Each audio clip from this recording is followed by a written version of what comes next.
네, 우리 동네 초대석 이어가겠습니다. 오늘은요, 사명감이 투철한 소방관 한 분을 모셨는데 영웅 소방관으로 선정이 돼서 도지사 표창까지 받으신 분이에요. 네, 이분을 설명해드리자면 이 한 문장으로 좀 충분할 것 같습니다. 무려 12년 동안 6천여 건의 현장에 출동한 열혈 소방관이라고 하는데 바로 네. 만나보도록 하겠습니다. 여수소방서의 김현서 소방장입니다. 어서 오세요. 어서 오십시오. 안녕하십니까. 네, 소개 좀 부탁드리겠습니다. 예, 저는 여수소방서 대형구조과에서 근무하고 있는 소방장 김현서입니다. 네, 우선 영웅 소방관으로 선정되신 것 축하드립니다. 네, 감사합니다. 이게 쉬운 건 아니잖아요. 모든 소방관분들이 다 영웅이시긴 하지만 어떻게 선정이 되셨어요? 먼저 영웅 소방관 선정 기준을 말씀드리면요. 네. 재난 현장에서 헌신적인 대응 활동으로 도민의 소중한 생명과 재산을 보호함에 보호하고 투철한 사명감과 동료 직원들한테 기감이 되는 그런 현장 활동, 그리고 사회 취약계층이라든지 어려운 분들을 찾아뵙고 봉사활동을 해서 이렇게 도민들에게 이렇게 존경을 받는. 네. 본인 입으로 말씀하시기가 약간 민망해하시는 것 같아요. 인터뷰는 처음이신가요, 혹시? 처음이 아닌데요. 생방송이니까 많이 긴장이 돼요. 괜찮습니다. 언제부터 소방관 활동을 하셨는지도 궁금하거든요. 저는 2010년에 소방관으로 입사를 했고요. 예. 지금 대구 소방에서 처음 근무를 하고 지금 전남 소방으로 와서 지금 이렇게 12년 동안 근무를 하고 있습니다. 네. 어떤 활동들을 해 나가셨는지도 궁금한데 이야기를 좀 들려주실 수 있을까요? 예,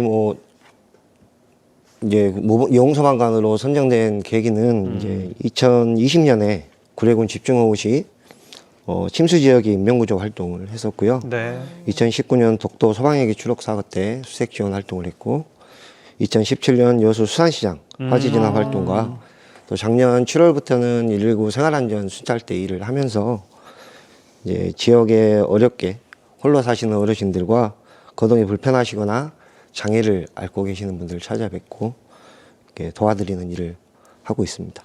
이러한 공적들이 인정이 되면서 영웅 소방관으로 선정된 것 같습니다. 네. 영웅 소방관은 이제 도지사 표창이라고 이야기를 앞서 했는데 네. 그러면 한 명만 1년에 한 명만 주는 건가요? 도 안에서? 아닙니다.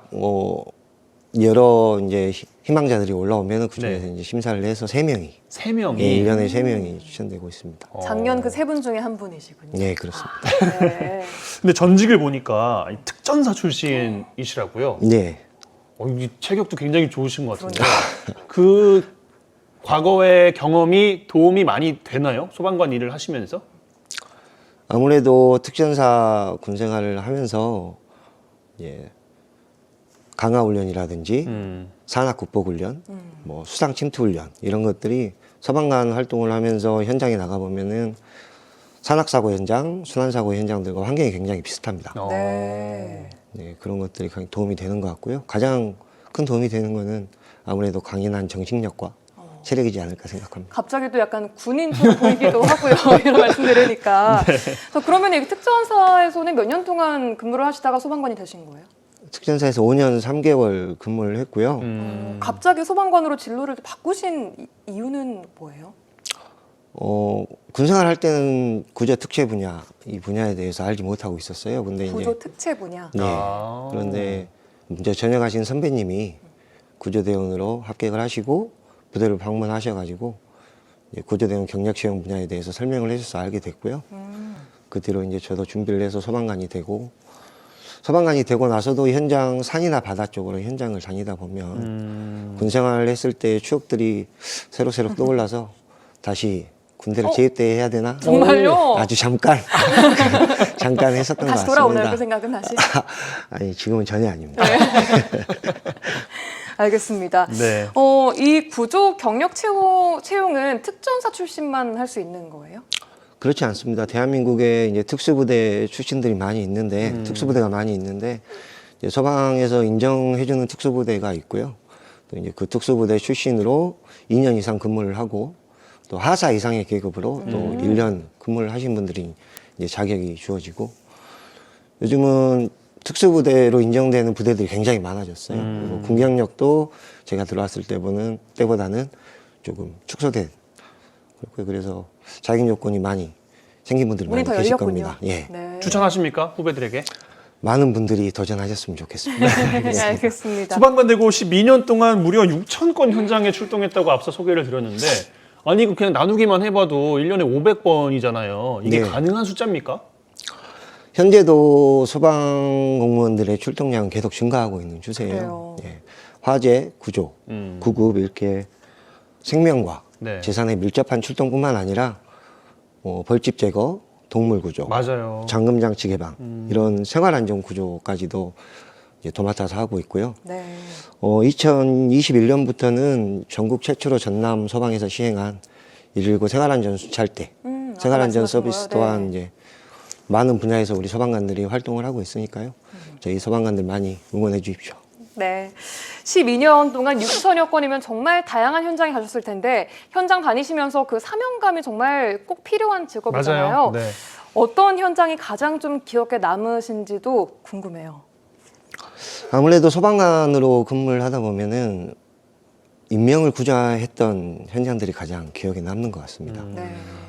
저 같은 경우는 여수시 신기동 아파트 5층에서 화재가 발생했는데 미처 대피하지 못한 여성분이 화염과 연기에 버티지 못하시고 거의 허리까지 창문 밖으로 나와 있는 상황이었어요. 곧 뛰어내릴 것 같은 상황이었는데 다행히 신속하게 내부로 진입을 해서 무사하게 구조했던 기억이 있고요.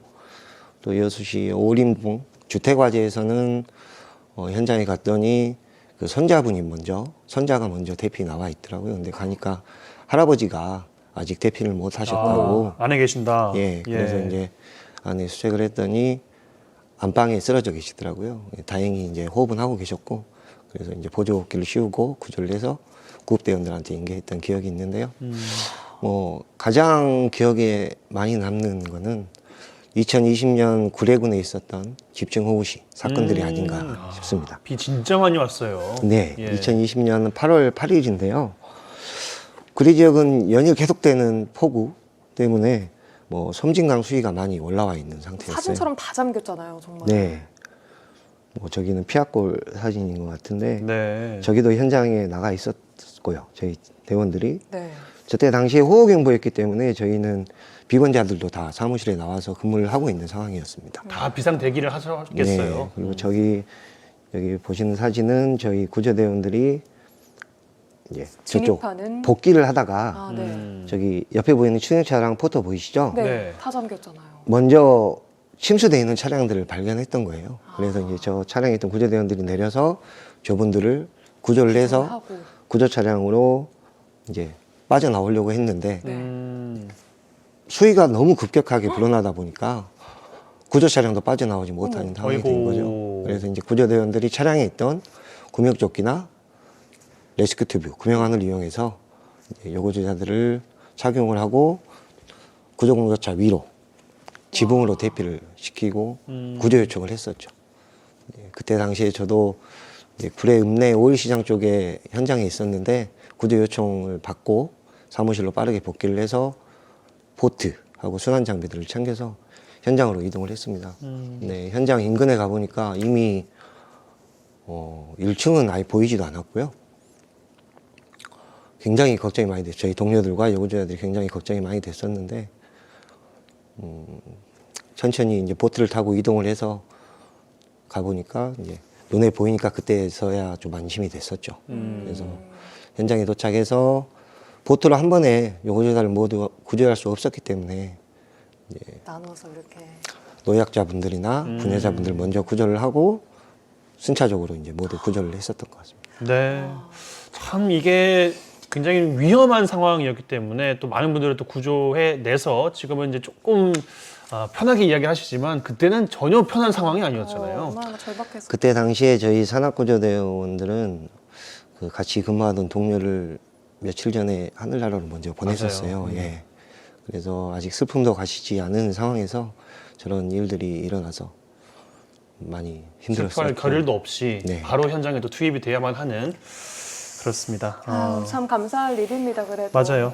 말씀하신 것처럼 앞서서 현재는 그 전남 소방에서 생활안전 순찰대 활동도 하고 계시다고 들었는데 네. 요 이야기도 좀 해주시면 좋겠습니다.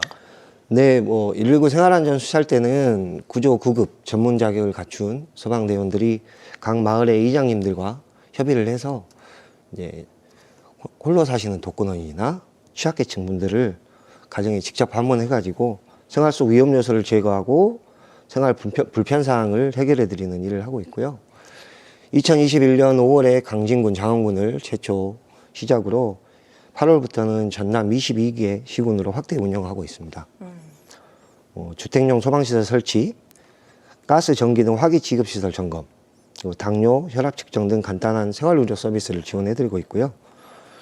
시군 복지기동대, 의용소방대, 여수시 소방발전위원회 등 유관기관 및 복지단체와 협업해서 생활가전수리, 방충망 설치 등 혼자서 하기 힘드신 일들을 도와드리고 있습니다.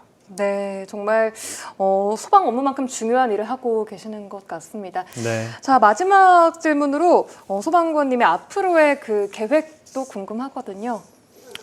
예, 저는 현재 119 생활안전수찰대원으로 활동을 하고 있으니까 맡은 업무에 최선을 다할 거고요. 또 앞으로도 현장이나 행정이든 뭐든지 주어진 업무에 최선을 다할 생각이고요. 여기 저희 여수소방서 이달승 서장님을 비롯한 직원 370명은 언제든지 국민 여러분들이 불러주시면 달려갈 준비가 만반의 준비가 되어 있습니다. 항상 저희 소방관들 응원해 주시고 관심과 사랑 주시면 감사하겠습니다. 가족분들한테는 뭐 하실 말씀 없으세요? 제가 다자녀 가정인데요. 자녀가 4명이에요. 딸 둘, 아들 둘인데 지금 TV 보고 있을 것 같은데 항상 사랑하고요. 네, 최선을 다하는 가정이 되겠습니다. 알겠습니다. 많이 떨리신다고 말씀하셨는데 다 끝났으니까요. 마음 좀 편하게 가지시면서 조심히 돌아가시기 바라겠습니다. 네, 고맙습니다. 감사합니다. 고맙습니다.